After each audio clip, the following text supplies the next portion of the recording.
جیسے آپ پڑھ رہے ہیں نا اس طرح زیادہ فائدہ ہوتا ہے، لیکن کچھ لوگ ہوتے ہیں وہ ویڈیو سے بھی سیکھتے ہیں۔ اچھا، چھٹا ہوم ورک ہے اپنے ساتھی سے سوال کرنے کا، یعنی ساتھی بنائیں، ان سے سوال کریں، انہیں جواب دیں، ان کے ساتھ شیئر کریں، ان کے ساتھ مل کر کام کریں۔ یہ سارا جو ہم پڑھاتے ہیں ایک دوسرے کو پڑھائیں، ایک دوسرے کو سکھائیں۔ اور ساتواں ہوم ورک، نماز میں مختلف صورتوں کی تلاوت کرنا، ٹھیک ہے؟ مختلف صورتیں پڑھیں اور ان کے ترجمہ پہ غور کرنے کی کوشش کریں۔ آپ منتخب ہیں، کیسے؟ اللہ نے قرآن سیکھنے کے لیے آپ کو منتخب کیا ہے، چن لیا آپ کو۔ کبھی رک کے سوچئے گا، ہم تو گناہ گار بندے ہیں، ہمیں نہ چنتا تو کسی اور کو چن لیتا، اللہ کی شان میں تو کوئی فرق نہیں آنا تھا نا۔ یہ تو میرے اور آپ کے لیے بہت بہتر ہوا کہ ہم نے یہ قرآن کو سیکھ لیا، سکھانا شروع کر دیا۔ تو ہم اللہ کا جتنا بھی شکر ادا کریں، کام ہے کہ اس نے ہمیں چنا ہوا ہے، تو بس اس چنے جانے کی قدر کریں، اس کو نظر انداز مت کریں۔ ربی زدنی علما کی دعا کثرت سے پڑھا کریں، واقعی علم میں اضافہ ہوگا۔ اور یہ بھی دعا کریں کہ اللہ قرآن کی کلاس میں قرآن کو سیکھنے میں ہم سب کی مدد کرے۔ پاکٹ بک، یہ آپ کے پاس الفاظ منی کا کارڈ ہے، اسے اپنے قریب رکھا کریں، پاس رکھا کریں۔ دن میں ایک دفعہ، دو دفعہ، تین دفعہ، چار، پانچ، چھ، سات، جتنی دفعہ آپ کے لیے جب آسانی ہو اسے نکالا، ایک نظر کھول کے دیکھ لیا۔ جب ذرا زیادہ وقت ملا، شروع سے لے کے اس کلاس تک، جو جس کلاس تک آپ نے پڑھ لیا وہ سارے الفاظ کے معنی دیکھ لیں۔ اور جب کم وقت ہے تو پھر آپ صرف اس کلاس کے الفاظ معنی بار بار دیکھ لیں جو کلاس آپ نے آخری دفعہ پڑھی ہو۔ تو آپ دیکھیں گے کہ آخری کلاس تک، کورس ختم ہونے تک، آپ کو ان سب الفاظ کے معنی بہت اچھی طرح پکے پانی یاد ہوئے ہوں گے۔ آج ہم نے چونکہ سورۃ الاخلاص پڑھنی ہے تو اس کا چھوٹا سا تعارف آپ کو دے دے۔ سورۃ الاخلاص ابتدائی سورت ہے، مکی سورت ہے، یعنی نبی صلی اللہ علیہ وسلم جب مکہ میں تھے، اور تب بھی شروع شروع کے دور میں جو بڑا سخت دور تھا، اس دور میں یہ سورت نازل ہوئی تھی۔ اس سورت کا نام ہے اخلاص۔ کیسے اخلاص؟ کیوں اخلاص؟ اس لیے کہ جو کوئی سمجھ کر پڑھے، اس پر ایمان لائے تو اس کا عقیدہ خالص ہو جائے گا۔ اور اللہ کو اپنے بندوں میں یہ ادا سب سے زیادہ پسند ہے کہ کسی انسان کا عقیدہ خالص ہو، یعنی وہ اللہ کے ساتھ کسی بھی طریقے سے شرک نہ کرتا ہو۔ لوگوں کے سوال، ہاں یہ صورت اس لیے بھی نازل ہوئی تھی کہ لوگ سوال کرتے تھے نبی صلی اللہ علیہ وآلہ وسلم سے کہ بھئی ہم تو بتوں کی پوجا کرتے ہیں، ہمیں پتہ ہے یہ لات ہے، یہ منات ہے، یہ عزا ہے، یہ ود ہے، یہ سوا ہے، ہمیں اپنے خدا نظر آتے ہیں۔ محمد صلی اللہ علیہ وآلہ وسلم، تم جس خدا کی عبادت کرنے کو کہہ رہے ہو وہ تو ہمیں دکھتا ہی نہیں ہے، تو ہم کیسے عبادت کریں، ہم کیسے اس کی پوجا پاٹ کریں؟ تو پھر معبود تو نظر آنا چاہیے نا، تو تم کہتے ہو وہ نظر نہیں آتا، تو پھر ہمیں بتاؤ معبود کیسا ہونا چاہیے؟ ان سوالوں کے جواب میں یہ والی صورت نازل ہوئی تھی، اور یہ صورت ان سوالوں کا بہترین جواب ہے۔ سورۃ الاخلاص ویسے نا بہت اہم بھی۔ سسٹر انم، آپ کا ہینڈ ریز ہے، آپ نے کچھ کہنا جی میڈم، میں نے یہ بتانا تھا، سر سے بات ہوئی ہے، وہ کہہ رہے ہیں کہ وینسڈے رکھ لیں۔ ہے؟ رکھ لیں؟ جی رکھ وینسڈے وینسڈے انہوں نے فائنل کر دیا ہے۔ ٹھیک ہے، فائنل ہے بھائی، ٹھیک ہے، اناؤنسمنٹ ہو گئی ہے، آپ کا مڈ کوئز ہوگا بدھ والے دن، تو جی تیاری کر لیں اچھی سی۔ اور باقی ڈیٹیل آپ کو آپ کے سینٹرز ہی شیئر کریں گے، مجھے کوئی آئیڈیا نہیں ہے کہ انہوں نے آپ کو مڈ کوئز کیسے کروانا ہے، آن لائن کریں گے یا کوئی پرنٹ پیجز آپ کے پاس آئیں گے۔ بہرحال آپ کا پرچہ جو ہے نا، امتحان آپ کا بدھ والے دن ہے۔ اچھا جی، یہ صورت بڑی اہمیت والی ہے۔ کیسے؟ نبی صلی اللہ علیہ وسلم کے ایک فرمان کے مطابق یہ صورت ایک تہائی قرآن کے برابر ہے، یعنی اگر قرآن کے آپ 3 حصے کریں تو ایسے ہے کہ 4 حصے کریں اور آپ کو لگے کہ یہ 3 حصے آپ نے قرآن پڑھ لیا، اتنا زیادہ قرآن پڑھنے کا ثواب ملتا ہے ایک دفعہ سورہ اخلاص پڑھنے سے۔ حضرت ابو درداء رضی اللہ تعالیٰ عنہ سے روایت ہے، نبی صلی اللہ علیہ وآلہ وسلم نے فرمایا، تم میں سے کوئی ایک رات میں قرآن کا تیسرا حصہ پڑھنے سے عاجز ہے، یعنی قرآن کو اگر 3 حصوں میں، ابھی آپ 3 حصوں میں ایسے کر لیں، 10 10 10 20 اور 10 30 30 پارے ہیں نا، تو ایک رات میں کوئی انسان 10 پارے پڑھ لے، یہ تیسرا حصہ ہو گیا۔ تو نبی صلی اللہ علیہ وسلم نے صحابہ سے پوچھا کہ کیا قرآن کا تیسرا حصہ پڑھنے سے، ایک رات میں پڑھنے سے کوئی عاجز ہے؟ تو صحابہ کرام کہنے لگے قرآن کا تیسرا حصہ کس طرح پڑھا جائے ایک رات میں؟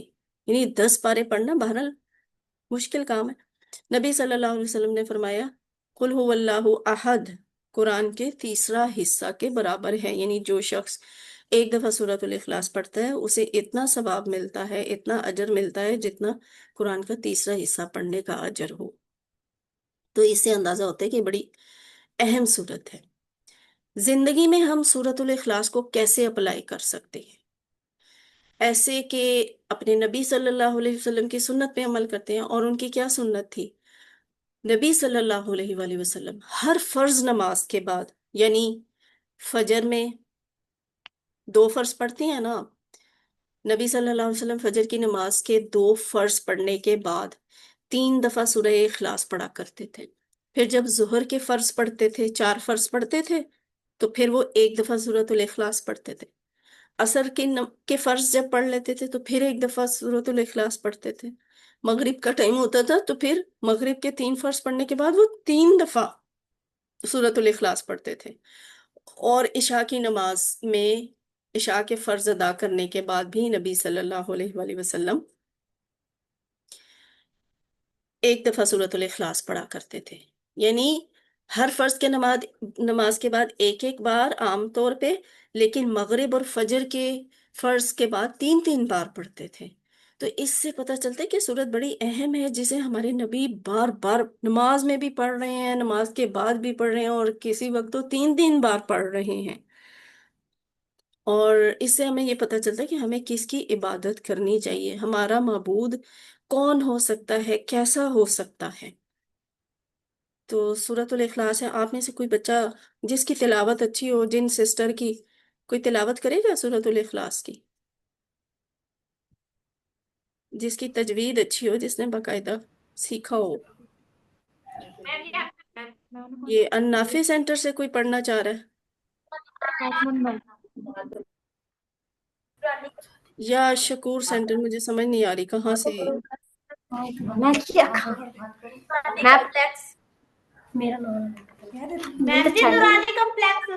دورانی کمپلیکس چلیں بچے، ٹھیک ہے پڑھیں آپ۔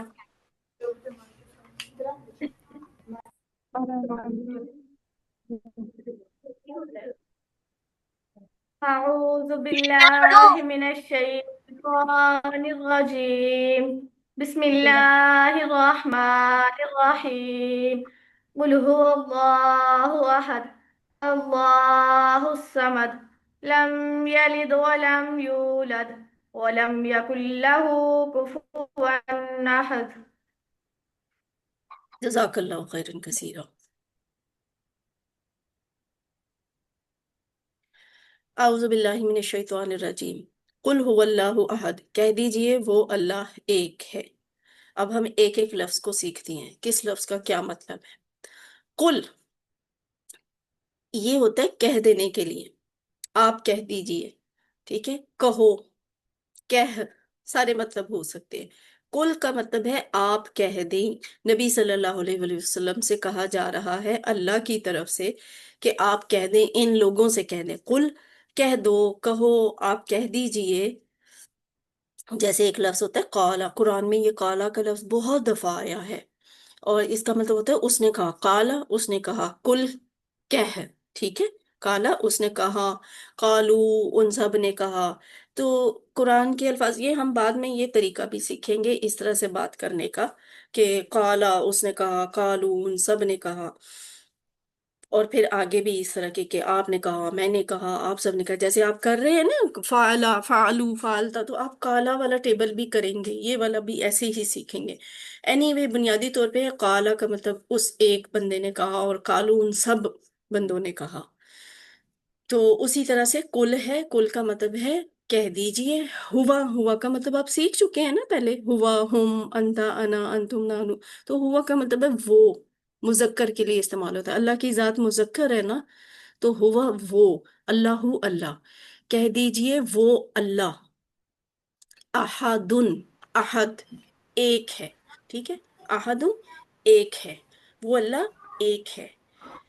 یہاں جو احد ہے نا، اس کا مطلب ایک بھی ہو سکتا ہے، کہیں پہ اکیلا بھی کہا جا سکتا ہے، تنہا بھی ہوتا ہے۔ ایک کے معنی میں یہ لفظ صرف اللہ کے لیے استعمال ہوتا ہے، ٹھیک ہے۔ تو احدن، اللہ ایک ہے۔ قل هو اللہ احد، کہہ دیجئے وہ اللہ ایک ہے۔ آپ نے اسٹڈی کر لی، مطالعہ کر لیا، اب اس بات پہ غور کریں، اسے محسوس کریں، تصور میں لے کے آئیں، اللہ کون ہے اور وہ ایک ہے، اس کے ایک ہونے کا مطلب کیا ہے۔ پھر دل سے دعا، احتساب، لین اور تبلیغ کے لیے آپ کو بہت کچھ خود بخود ملے گا۔ یہ جو بات ہم نے سیکھی نا قرآن کی، کہ وہ کہہ دیجئے وہ اللہ ایک ہے، کیسے ایک ہے؟ اللہ تعالیٰ چار خصوصیات کے لحاظ سے اکیلا ہے، واحد ہے، کوئی اس کے جیسا نہیں۔ مطلب چار کیا ہیں؟ ذات، صفات، حقوق اور اختیارات۔ ذات میں اللہ تعالیٰ کیسے ایک ہیں؟ ذات میں وہ اکیلا ہے، یکتا ہے، یعنی اس کا کوئی رشتہ دار نہیں، کسی بھی قسم کا کوئی رشتہ دار نہیں ہے۔ بیٹا، بیٹی، بیٹے، بیوی، ماں باپ، بہن بھائی، چچا، ددیالی ننیالی، رشتے، کوئی رشتہ نہیں ہے۔ ایسا ایسی کوئی ہستی دنیا میں نہیں پائی جاتی سوائے اللہ کے، ٹھیک ہے۔ سب کے رشتہ دار ہوتے ہیں، سب کے کوئی بلونگنگز ہوتی ہیں، کوئی نہ کوئی فیملی ٹرمز ہوتی ہیں، بس اللہ ہے جس کا کوئی رشتہ دار نہیں ہے۔ اس لیے اللہ ذات میں ایک ہے، اکیلا ہے، کوئی بیٹا بیوی نہیں رکھتا وہ۔ پھر دوسری بات، صفات میں یکتا ہے، یعنی صفات میں اکیلا ہے۔ کیسے؟ صفات میں جتنی بھی خوبیاں ہوتی ہیں نا، دیکھنا ایک خوبی ہے، سننا ایک خوبی ہے، کوئی بات جان لینا ایک خوبی ہے، ہر خوبی کے لحاظ سے اللہ تعالیٰ ایک ہے، اس کے جیسا کوئی بھی نہیں ہے۔ دیکھیے جیسے میں ٹیچر ہوں نا، یہ ایک خوبی ہے، تو آپ کہیں کہ اس خوبی والے تو اور بھی بہت ہیں، بہت سارے لوگ پڑھاتے ہیں، مجھ سے زیادہ اچھا بہت اچھا لوگ پڑھانے والے ہوں گے، ہے نا، پڑھاتے ہیں، اچھا پڑھاتے ہیں، میرے جیسا بھی بہت سے پڑھاتے ہیں۔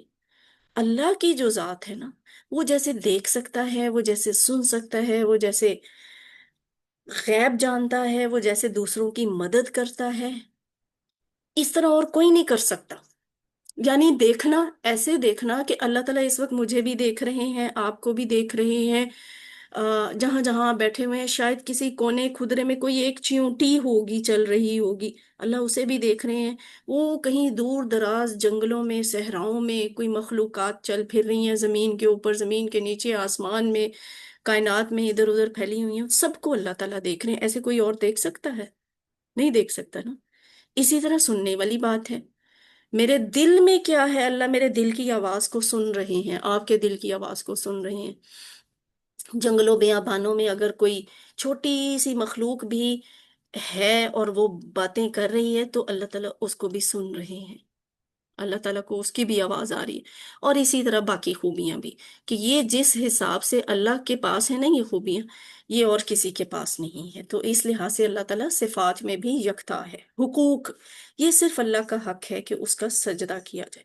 ظاہر ہے ذات میں وہ اتنا مختلف ہے، صفات میں وہ ایسا ہے جیسا اس کے جیسا اور کوئی نہیں ہے، تو پھر یہ حق بنتا ہے ایسی ہی ذات کا، پتہ چل جاتا ہے کہ ہر طرح کا اختیار اور قدرت اس کے پاس ہے، تو پھر یہ اسی کا حق ہے نا کہ اس کو سجدہ کیا جائے، اس کی عبادت کی جائے۔ سجدہ اللہ کے علاوہ کسی کے لیے جائز نہیں ہے، عبادت اللہ رب العزت کے علاوہ کسی کا حق نہیں ہے، یہ کسی کو نہیں دینا چاہیے۔ چوتھی بات اختیارات کی ہے، کہ پھر اختیارات میں بھی اللہ ایک ہیں، اللہ کے جیسا اختیار کسی کے پاس نہ ہے، نہ ہمیں کسی اور کو دینا چاہیے۔ مطلب حلال اور حرام کا اختیار، یہ حلال ہے، یہ حرام ہے، یہ میں نہیں کہہ سکتی، آپ نہیں کہہ سکتے، دنیا کا کوئی شخص یہ بات نہیں کہہ سکتا کہ فلاں چیز حرام ہے اور فلاں حلال، یعنی ہم کسی چیز کو حلال اور حرام قرار نہیں دے سکتے۔ حلال اور حرام ہمیں اللہ کی ذات سے پتہ چلے گی، اس کے احکامات کے مطابق، اس کے نبی اپنی سنت اور قرآن کے ذریعے، کتابوں کے ذریعے، وحی کے ذریعے وہ ہم تک وہ علم پہنچا کے جائیں گے کہ یہ اللہ نے حلال کیا ہے، یہ اللہ نے حرام کیا ہے۔ کوئی چیز حلال اور حرام قرار دے دینا کسی بھی انسان کا اختیار نہیں ہے۔ قانون سازی، قانون بنانا بھی اللہ کا کام ہے۔ قانون ہمیں اللہ کی ذات نے دیا ہے، نبیوں کے ذریعے ہم تک پہنچا ہے، تو یہ صرف اللہ کا حق ہے اور کسی کا حق نہیں ہے۔ یہ نہیں ہو سکتا کہ کوئی ملک، کوئی حکومت، کوئی ریاست، کوئی شخص سب کے اوپر بادشاہ بن کے بیٹھ جائے اور وہ کہے کہ قانون صرف وہ ہوگا جو میں بتاؤں گا۔ نہیں، قانون صرف وہ ہونا چاہیے جو اللہ کے احکامات سے ہمیں پتہ چلتا ہے۔ بادشاہ، ریاست، حکومت، بندے، انہوں نے تو اس قانون کو اپلائی کرنا ہوتا ہے، عمل درآمد کروانا ہوتا ہے، قانون بنانا نہیں ہوتا۔ بنا کے اللہ نے دے دیا ہے، تو یہ اللہ کا اختیار ہے کہ وہ قانون بنائے۔ تو ذات، صفات، حقوق اور اختیارات، یہ وہ چار خصوصیات ہیں جن میں اللہ کی ذات یکتا ہے۔ یہ جو اتنی سی بات ہم کہتے ہیں نا، قل هو اللہ احد، کہہ دیجئے وہ اللہ ایک ہے، اس کا اتنا گہرا مطلب ہے اللہ اتنی با اختیار ذات ہے۔ جب ہم اس بات کو سمجھتے ہیں پھر دل سے دعا نکلتی کہ اے اللہ مجھے توفیق دے کہ میں ان سب باتوں میں تجھے یکتا، ایک، اکیلا، تنہا مانوں، یعنی اس میں پھر میں کسی کو شریک نہ ٹھہراؤں۔ احتساب کریں اپنا، پھر میں کتنی دفعہ دن میں نفس کی منمانی کرتا ہوں یا شیطان کی بات مانتا ہوں۔ یعنی ابھی میں کہہ رہی ہوں کہ اللہ ایک ہے، اور جب کوئی برا خیال آتا ہے، شیطان ہم سے کچھ برا کروانا چاہتا ہے اور ہم وہ کر بھی لیتے ہیں، تو مطلب تو یہ ہوا نا کہ ہم اللہ کو ایک نہیں اپنے عمل سے ثابت کر رہے۔ ہم اپنے عمل سے تو ثابت کریں نہیں، میرا نفس بھی میرے پہ حکمران ہے، شیطان بھی میرے پہ حکومت کر سکتا ہے، تو احتساب بھی کرنا ہے۔ جب ہم اس آیت کو پڑھ لیں، سمجھ لیں، تو پھر اس پہ غور کریں اور اپنا احتساب کریں، پھر پلان بنائیں کہ نفس اور شیطان کی اطاعت سے نکلنے کا منصوبہ کیا ہے۔ ٹھیک ہے، مطلب ایسے کام، ایسا ماحول، یہ سب کچھ ہم نے نہیں کرنا جس سے ہمیں شیطان اور نفس کی بات ماننے کی طرف ترغیب ملے۔ تبلیغ کیا ہے؟ یہ بات ہم نے دوسروں کو بھی بتانی ہے۔ قل هو اللہ احد کا ترجمہ بھی دوسروں کو بتانا ہے، اور یہ جو اس سے ہمیں پیغام ملا ہے، ہم نے یہ بھی لوگوں کو بتانا ہے کہ اللہ ذات میں، اللہ صفات میں، اللہ حقوق میں اور اللہ تعالیٰ اختیار میں اکیلا ہے، اس میں کسی بھی قسم کا شرک شامل نہیں کیا جا سکتا۔ اب سارے ایک دفعہ اس کو ذرا کوئکلی دہرائیں۔ قل هو اللہ احد، کہہ دیجئے وہ اللہ ایک۔